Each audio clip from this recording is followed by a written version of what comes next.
Welcome back, kiddies, to another edition of VID-O-RAMA, where we remember the VHS releases of the past in graphic detail. My name's Arvon Jones, and tonight's putrid painting concerns an anthology horror film from 1987. Despite its original ideas and great practical effects, it seems most horror fans regard it to just be second best. I think it's worth a second viewing. We call this scary sequel Creepshow 2. The thunder you hear in the background wasn't added for effect. We are currently experiencing thunderstorms here. New to the channel? Let me explain what's going on here. Having watched the movie again, made sketches and taken notes, I prepare a rough drawing in pen, which is then photocopied onto card for painting. The colours I'm using today are cadmium orange, Mars black and titanium white. I work in acrylic paints and detail is then reapplied with a pen. I love anthology horror movies. Creepshow was released in 1982 and it was a hit, and so work began on Creepshow 2. The legend that is George Romero, who was responsible for the first movie, didn't want to direct the sequel, and so for a time it was believed that Tom Savini, the great prosthetic makeup artist, actor, stunt performer extraordinaire, would direct instead, but it was eventually offered to longtime Romero collaborator Michael Gornick, who had impressed studio bosses with his 1986 episode of Tales from the Dark Side entitled The Circus. Gornick had worked as a director of photography for Romero on Dawn of the Dead, Day of the Dead and the first Creepshow, and so he understood the Creepshow format. Of course, Stephen King had worked closely with Romero in the past for the first Creepshow, but was working on other projects at this point, and so Romero adapted existing King stories for the project. The film was to have 5 tales like the first movie. They already had Old Chief Woodenhead and the Hitchhiker left over from the first Creepshow movie. They had been dropped early on, and so they were dusted off and given a second chance. The Raft, the one that's depicted here, was added to the lineup. The Raft had originally started out as a short story published in men's publication Gallery, before it was included in King's Skeleton Crew book. And then there was Pinfall, a story about 2 rival bowling teams, and Cats from Hell, about a wealthy old man hiring a hitman to kill a black cat. Sadly, those 2 segments were dropped early into production due to budgetary reasons, but it is worth noting that although Pinfall never went beyond the script, Cats from Hell would eventually be made and feature in another anthology movie, Tales from the Dark Side, the movie, released in 1990. For this piece, I wanted to feature elements from each story, and I thought it would be fun to have them all coming out of the comics pages. I'm now working on the Creep, the host of Creepshow. We didn't see much of the Creep in the first movie.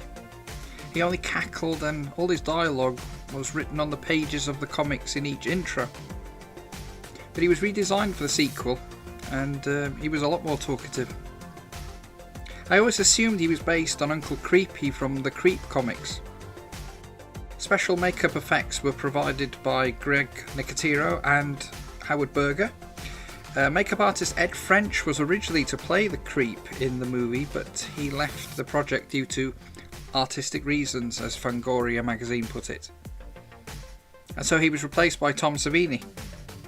Savini also acted as the effects consultant on the movie. Joe Silver was the voice of the Creep. We of course saw the Creep in both live action and animated form, but truthfully, my opinion, I wish we'd seen more of the live action version.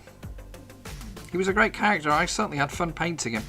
He is perhaps better remembered for wearing those overalls at the start of the movie, but I opted to have him wearing his cloak for this, as I thought it tied in both live action and animated versions of the character.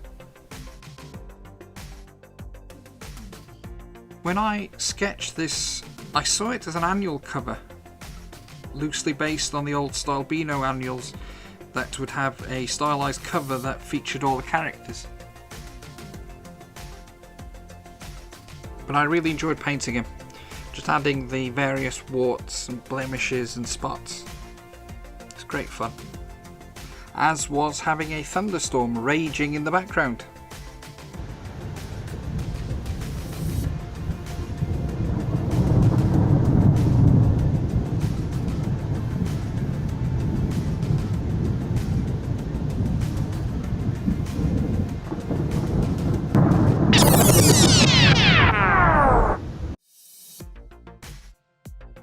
We've already seen The Raft, a tale about 4 teenagers terrorised by a deadly oil slick. Next up we have the opening story, Old Chief Woodenhead. The story tells of an old-style cigar store Indian that comes to life to avenge the deaths of an elderly couple murdered by robbers. It's fair to say that we all have a favourite, and this one is mine. I like the feel of the story, helped by the performance of George Kennedy playing the shopkeeper Ray Spruce. George Kennedy, of course, had hundreds of movies and television roles to his name.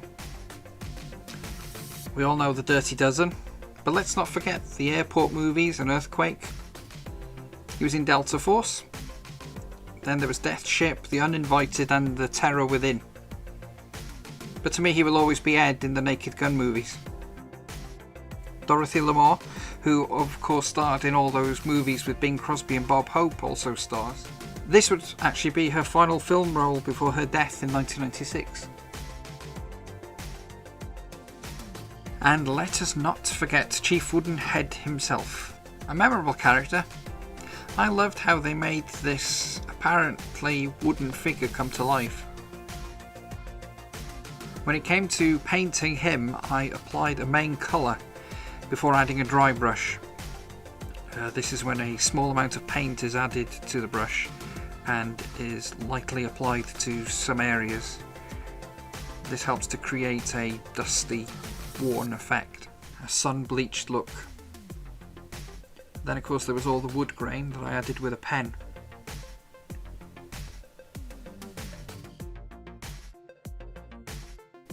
I then move on to the final story of our trilogy of terror, The Hitchhiker.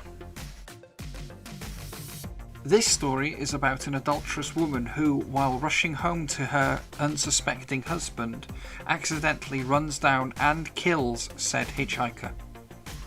She drives off, but the hitchhiker keeps coming back. Interestingly, Barbara Eden was originally cast to play the part of Annie Lenson, but unfortunately she had to leave the project when her mother was ill. Great shame, because I would like to have seen that. She was replaced by Lois Chiles, who of course played Dr. Goodhead in Moonraker.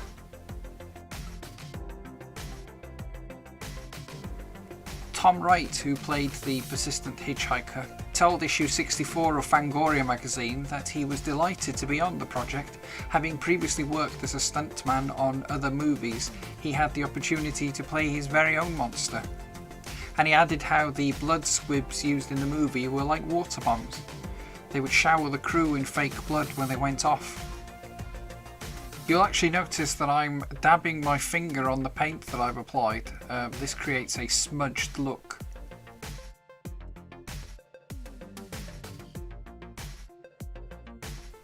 By all accounts, everyone, for the most part, had a good time making this film. Despite a relatively low budget, delays, bad weather, and one case of hypothermia. For what it's worth, I liked it. It's an enjoyable movie. I had to include at least one giant Venus flytrap that featured in the animated Billy segment. I wanted the comic itself to look worn and tattered, and so I am adding various creases and tears to the pages.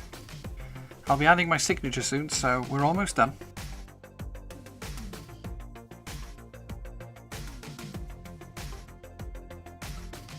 Now I'm delighted and privileged to say that this painting will be featuring in Creepzine, a new 100-page art book devoted to the Creepshow franchise. It has works by over 30 talented artists and illustrators and interviews with people who worked in both the movies and the series. It's available to back on Kickstarter, so check the link in the description and check out the various rewards that are available and help make this amazing art book a reality. But be quick though, there's only a few more days to go. Thank you for joining me today. I've enjoyed your company. If you enjoyed this video, Give it a like and check out the rest of the channel for other horror painting videos. And don't forget to click that all important subscribe button. Thanks again. Bye for now.